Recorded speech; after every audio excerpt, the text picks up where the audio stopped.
कई लोग मेरे पास आते हैं, महाराज जी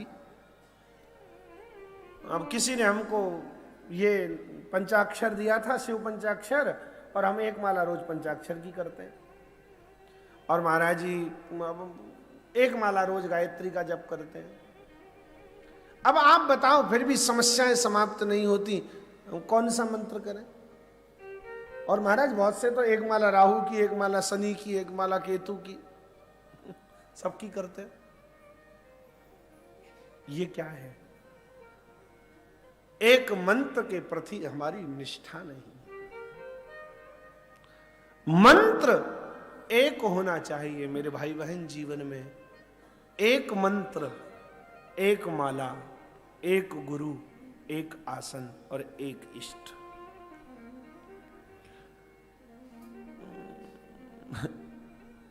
आजकल तो लोग गुरु भी बदल देते हैं। कुछ अनुभव नहीं हुआ उनके पास रहकर।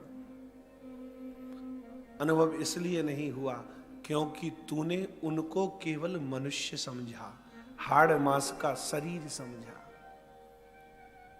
इसलिए अनुभव नहीं हुआ। कहता तो रोज है गुरुर ब्रह्मा गुरुर विष्णु गुरुर देवो महेश्वरा, लेकिन कभी ब्रह्मा शंकर और महेश की अनुभूति नहीं हुई उनमें। इसलिए तुझे लाभ नहीं मिल पाया। वरना ऐसा हो नहीं सकता अग्नि के पास जाओ और तुम्हें ताप की अनुभूति न हो। बर्फ के पास जाने पर यदि शीतलता की अनुभूति नहीं हो रही तो कमी बर्फ में नहीं, तुम्हारे शरीर की ग्रहण शक्ति में कमी है। निश्चित ही तुम्हारा शरीर खराब है, कुछ न कुछ बीमारी है, डॉक्टर के पास जाओ।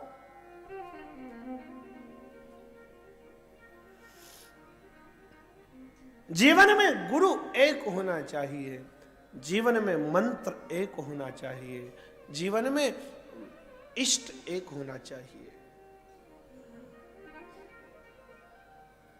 6 मंत्रों के पीछे मत भागो, राम मंत्र भी कर ले, कृष्ण मंत्र भी कर ले।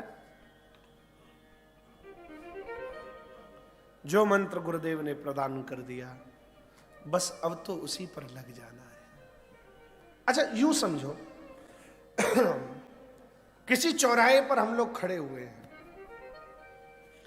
अब कोई बताने वाला है नहीं, दूसरा मंजिल कोई निश्चित है नहीं कहां जाना है, तो हम खड़े 5 किलोमीटर गए पूरब की तरफ, फिर सोचा रहे यार ये रास्ता ठीक नहीं है, लौट कर फिर आ गए चौराहे पर।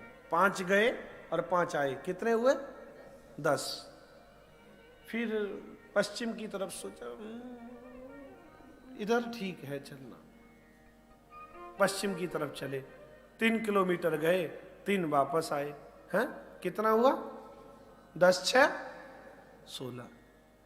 अब महाराज फिर सोचने लगे अरे क्या करूं, पूरब गया तो अच्छा नहीं लगा, पश्चिम गया तो मजा नहीं आया, अब उत्तर की तरफ चलते हैं। फिर गया 7 किलोमीटर उत्तर में,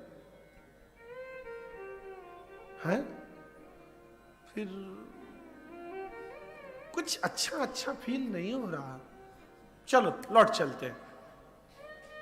7 गया फिर 7 वापस आया, कितना हुआ? 30 हो गया ना। अब यदि एक ही दिशा में 30 किलोमीटर चलता तो कितना आगे बढ़ जाता, एक ही तरफ चलता तो कितना आगे बढ़ जाता है। और ये भ्रम, ये भटकना तब तक नहीं मिटेगा जब तक कोई ये बताने वाला न होगा प्यारे तेरी मंजिल ये है और मंजिल पर तुझे चलना है, रास्ता हम बता देते हैं। इसलिए जीवन में सदगुरु की जरूरत है। सदगुरु अपने आत्मधन, अपने प्राण धन, अपने जीवन धन, जो उनके अपने इष्ट हैं उनके सामने पहले तुम्हें समर्पित करा देते हैं और फिर चलने के लिए, रास्ते में चलोगे तो भूख प्यास भी लगेगी, पाथेय भी कुछ चाहिए, इसलिए पाथेय के रूप में उन इष्ट का मंत्र कान में फूंक करके बता देते हैं, लो ये सहारा है, इसके सहारे चलोगे, एक ही रास्ते पर चलोगे, एक मंजिल अर्थात एक इष्ट को स्वीकार करके चलोगे तो निश्चित ही तुम्हें सफलता मिलेगी।